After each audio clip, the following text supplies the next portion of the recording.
Hello and a very warm welcome to the Grassroots Weekender Show. I'm Mal Lee, your host for this evening, and I hope everyone is keeping rather well out there.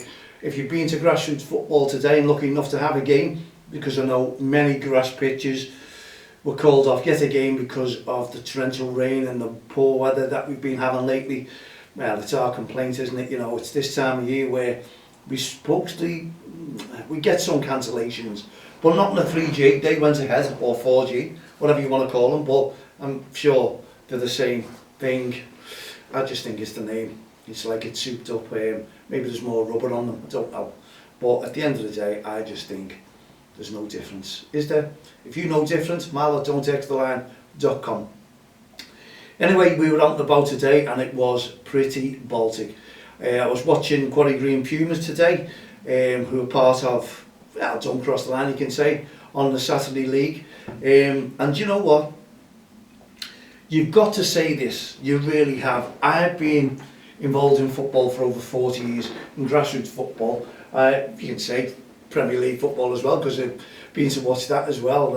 I am a Red and I support that as well. So really, I'm an out-and-out supporter of football, but especially the kids. It's lovely to see them playing football, enjoying themselves. And today they were pretty cold and there was a few little accidents, and a few of the kids were cold today because the weather turned Baltic. We had a 10 o'clock kick-off, and after that one, it seemed to be mild before the kick-off, and 10 minutes before the end of the game, it really went cold, windy. The Baltic weather did come in. Where it come from, I don't know. So it was getting colder and colder, and by the time I got into the cafe for a cup of tea, I was absolutely freezing. But we did have a game today, and I won't say go into details on the names of the teams, but at the end of the day, in grassroots football, teams can go many games without being defeated. Like we do, Quarry Green Pumas, DXTL FC, and you know what I believe in? I really do believe in it's good to be beaten sometime, and it really is. It does the kids, without the kids realising, the world of good, and for many parents as well. Some parents cannot take this. You have to be a good loser as well, and you know what? Today, I'd say that our team got found out today. They were beaten by a really good team, 4-2. It was great. I just thought the kids played tremendously well on both sides, so well done to all those teams who are absolutely superstars in my eyes, and I enjoyed great football, and this was a good game. Things went against, I suppose, the run of play. That's all I can say, you know, because it could have gone either way, the game. We only had 5 players, and that's no excuse whatsoever. 2 are away because it's 5-a-side. So all it meant to us is we didn't need to use subs. The other team did, fresh legs you could say if you wanted to, but at the end of the day you want to play the 5 kids all the time. And the score ended up 4-2 with a loss. Could have gone, as I say, either way, but it didn't. But our kids were very bad losers on the day, and that will be addressed when I get older kids. They're under 7s and have a little chat to them. And I also want to pass a message out to parents as well, that losing is a great lesson. It really is, and we got a lesson today, and I was over the moon, to be honest, because it teaches the kids that you can't win everything. It really does. And the kids were upset. Not all of them. Little Leo, the goalkeeper, the only one who just got on with things, has a great attitude. So I want to chat to the kids, and I want to put them in their place, basically. Yes, they're only kids, but we won't have attitudes like that in grassroots football. We can't. And the parents will understand where I'm coming from. They wouldn't speak to me. They were crying. They had tempers. That's not good. That's not good, because it shows you're sore losers, and I do not want to see that in the kids. You win a game, you celebrate. You lose a game, so what? You get on to the next game. It's one of those things. You've got to be modest in defeat as well as modest when you win. And that is my belief, and as far as I'm concerned, that is what I've taken into grassroots football right the way through. It's a lesson learned.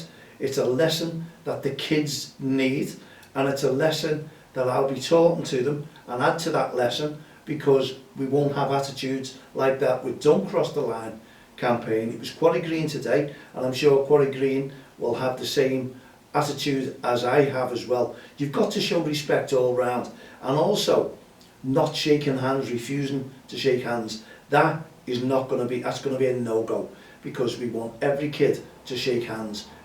Getting a cob on like that, no, it's not good to me, and it's not good for the kids, and it's not good for the parents. And obviously one of the granddads did approach me at the end and told me to have a word with the referee. We should have had a penalty, and that was a goal. But at the end of the day, it was one of those things. A referee can only give what they see, and I've always said to them, just give what you see.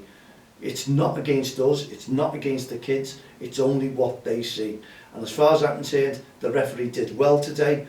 I have no qualms, others will, and I do not want any parents questioning the referee within our club.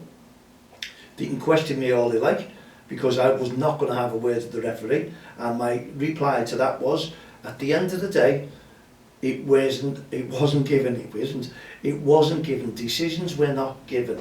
So the referee has seen something different than what you've seen, what I've seen, and you have to go on with it. But at the end of the day, that decision is not going to be changed whether I have a word with that referee or not. We lost the game, we end the game. It stops there. It's not going to be a replay. There's not going to be the referee saying, I'm sorry, I should have given you them. What more can we do? You get on with the next game. So parents, you cannot be sore losers either. The kids have gone on and won plenty of trophies at the moment. They've won plenty of games. There's no harm in losing. So we need to get a grip of that as well, and that will be addressed too within our club. And I hope anyone out there is understanding where I'm coming from. At the end of the day, it's kids football. You need to respect the referee, you need to respect each other, and you need to have good attitudes when you play the game. And I think a coach should develop not the kids just on the football pitch themselves with football, but also attitudes while they've got them. And from them all running away at the end and not saying a thing to me, that is not good. I did manage to catch hold of one in the cafe and was talking away, and just give me his point of view, and it calmed down a lot. So when we get the kids together, I am going to really put it to them, and you know, we'll say to them, you need to shake hands. And as far as I'm concerned, parents shouting something at the other parents is not on either. So everything will be addressed within Don't Cross the Line. Quarry Green will do it in their separate way, because I'm sure they'll have a reporting off a welfare officer who approached me as well about things. So that's out of my hands for Quarry Green. So maybe Quarry Green will deal with things on that side of things. So there you go. I just wanted to get the message across about what I expect when kids come to join Don't Cross the Line, DXDL FC, Club DXDL FC. We need to change attitudes. Every one of those parents have had a code of conduct from the club of us. They're aware of what we expect of them. We lose a game, we lose a game. You have to grin and bear it, regardless of how we lost it. You know, if we'd had 7 players there, we may still have lost it. It makes no difference, it's still 5-a-side. We played with 5 players, end of. And the players are good enough.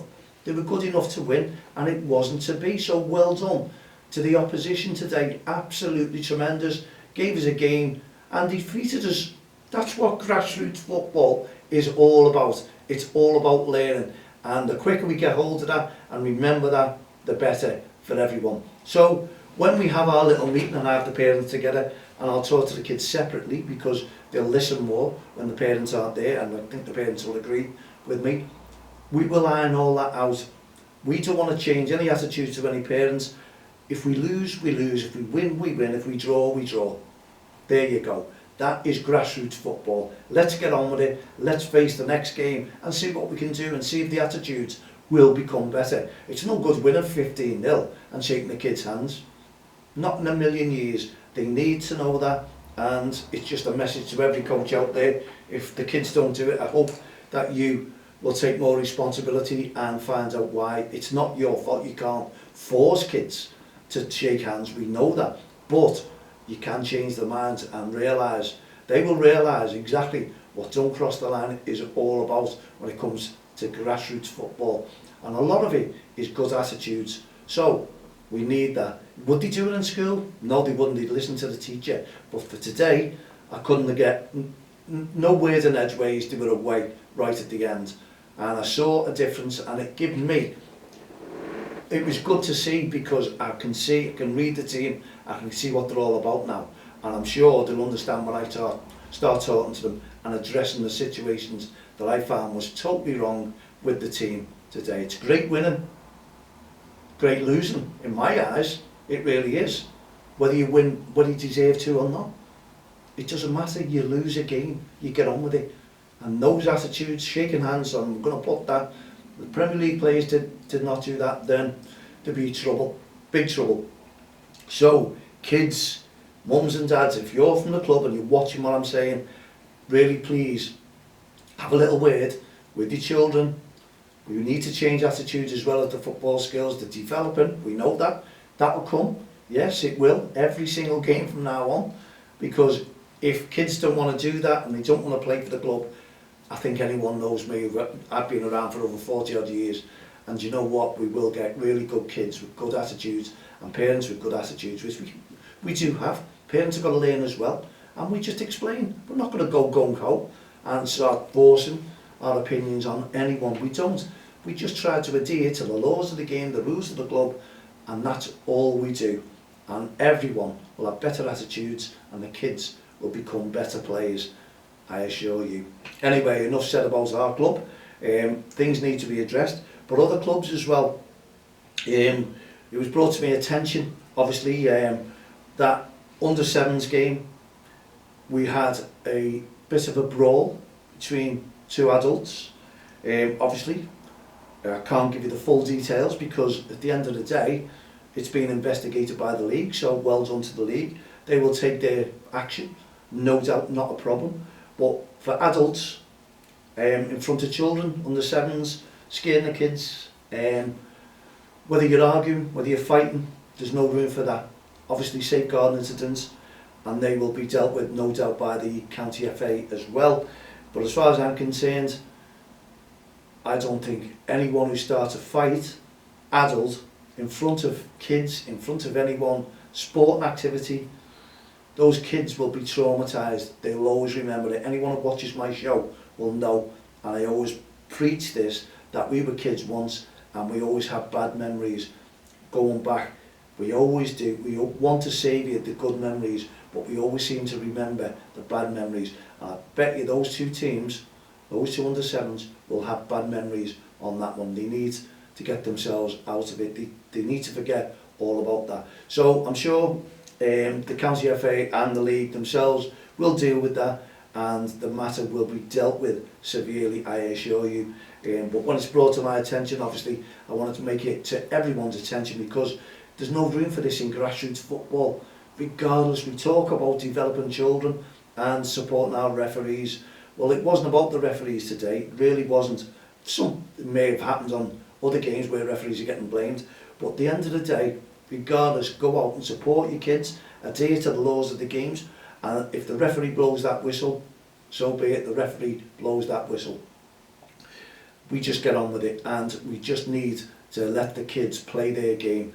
Let the referees officiate, let the kids play their game, and we can all go home happily ever after, as they say. We don't want to see or hear any animosity towards each other, towards the referees and the kids on the pitch either. We just need games to go ahead. So parents, you have a big role to play in this one. Have a chat to your children, tell them what you expect of them, to listen to the coach, not to listen to every single word that a parent says, and we'll become better players. And I assure you, you'll see a difference in our team this coming Saturday and this coming Sunday, because the message will be drummed into them.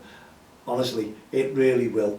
But we don't want to see bad attitudes of parents, spectators, adults especially, on and off the field of play. That needs to go, and I'm sure there'll be other incidents around the country that we need to deal with. So this is where we ask the governing bodies to deal with these cases severely, please. That's all we ask, because, as I say, kids are traumatised there. Now, going about the referees blowing the whistle, because the pitches are so close, this happened 3 times today. 3 times when the kids were on attack. a referee on another pitch blew the whistle and every kid stopped and looked at the referee. We had to assure the kids, don't stop. And when you say play to the whistle, they have, and they've all stopped, and the game has been turned around a little bit. There's no answer to that one because the pitches are so close. Let me know your thoughts on that one, about the whistles, referees, managers, parents. What do you think? What can we do to stop that? mal@don'textheline.com. I suppose there's nothing really, but if your experience is exactly the same, because the pitches are so close, let me know. But that's the first time in one game that the whistle was so loud that the ref, it did sound like it was on our pitch, because you tend to look at the referee, but it wasn't. It was on another pitch. And the kids, you could see them, and before they know it, they're all forgetting where they were, what positions, what they were doing. When the game said, the referee says play on, you cannot say play to the whistle, because they have. So there you go. Anyway, I love your thoughts on that one. I love your thoughts on everything that we've talked about. There's no room for any animosity or any verbal abuse or aggressive behaviour within grassroots football. We obviously want to deal with that severely. It was freezing today, it was Baltic, and things were happening, a couple of incidents, but nothing that the league can't handle today. And clubs can handle their own in-house problems, shall we say, which we will with Don't Cross the Line, I assure you. We're into our 20th anniversary, and that's what we'll be doing, week in, week out, to make our club, the kids and the parents, a lot better when it comes to grassroots football. And that is what coaches are all about. Developing the children and leaving the referees to officiate, because they've done their course and the majority of us have not done our courses. So leave the referees to officiate, please. So all that will be dealt with, as I say. Now we'll go into our 20th anniversary for Don't Cross the Line. Respect, no ref, no game. Yes, it's all there, our 20th anniversary. So we are celebrating that as we speak. And we're also doing a tournament at the end of August this season, which is the last bank holiday, and I think it's the 25th, 6th and 27th if I'm right. Anyway, if I'm not, it is that weekend, 3 days, and it's a national tournament that we're doing to help celebrate respect, support our referees, no ref, no game, and it's going to be a fair play, it's going to be a friendly tournament, and it's going to be by invitation only. So if you are part of the Don't Cross the Line and you're living in Wales, Preston, London, and you want to take part, you want to participate, Scotland as well, get in touch with me. You've got my details. If you want to put a couple of teams in there, it's under 7s, 8s, 9s and 10s. We're only accepting 8 in each league. It's going to be a cracking league, and we're going to involve our football's governing bodies as well. They're coming down to it, so it should be very, very high on the media list, I assure you, because it's our 20th anniversary in respect, and I'm sure there'll be a lot of interest. So as I say, invitation only, because there'll be teams from outside the area, and we have 3 teams already today who have jumped on board, so there you go. And it's £70 per team, but there'll be a lot. Every team will get, every player will get a welcome medal, a participation medal, and there'll be 2 cups to play for within that league, top half, bottom half, in each division, 7s, 8s, 9s and 10s. And believe me, it's going to be a tournament that will be remembered. So if you are on our supporters list for Don't Cross the Line, especially Daryl there, Preston, Daryl, you'll have loads of teams. Please get in touch with us. It'll be mixed teams, obviously 7, 8s, 9s and 10s. There won't be any girls league, it'll be mixed teams. If you've got girls playing in the 7s, 8s, 9s and 10s, that's fine, that's not a problem. They can come down, but it'll be under FA rules, it'll probably be under Merseyside, and I'm sure the Lancashire FA and all FAs will have all their own guidelines, but we'll be playing under the Liverpool County FA rules, laws of the games as well, and we'll have some nice young referees that you can meet. It'll be a tournament to be reckoned with, I assure you. It's going to be good, and it's going to be well run, and well, you can see that with Don't Cross the Line, and we just want to bring everyone together. So yes, get in touch with myself, Mal, at Don't Text the Line campaign, ask for an application form, there's the fees, I've just give you the fees, and honestly, it won't last long, it'll be fully booked before you know it, and it's going to be called the Respect Don't Cross the Line Respect 20th Anniversary Tournament. It's going to be really friendly. So please get in touch with me, mal@don'ttexttheline.com. You can also add me as a friend, Facebook, Twitter, LinkedIn, social media, all over there, please.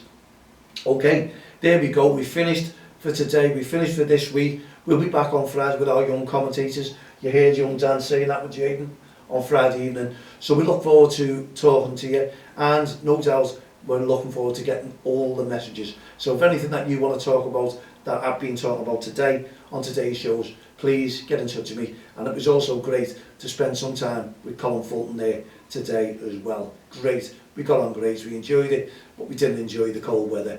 And I hope it gets warmer this week for Grassroots football. In the meantime, thanks for joining us. Thanks for tuning in to the Grassroots Football Show on DXTL TV from the touchlines, and also on SoundCloud to our listeners. In the meantime, put your feet up, relax. We'll see you on Friday night. Have a great evening. From myself, Maldy, and all the team at the Grassroots Show, Don't Cross the Line, Respect programme, and also No Ref, No Game, and our Hearts of Gold initiatives. We'll see you on Friday evening with the young commentators. Have a great evening. Good night. God bless.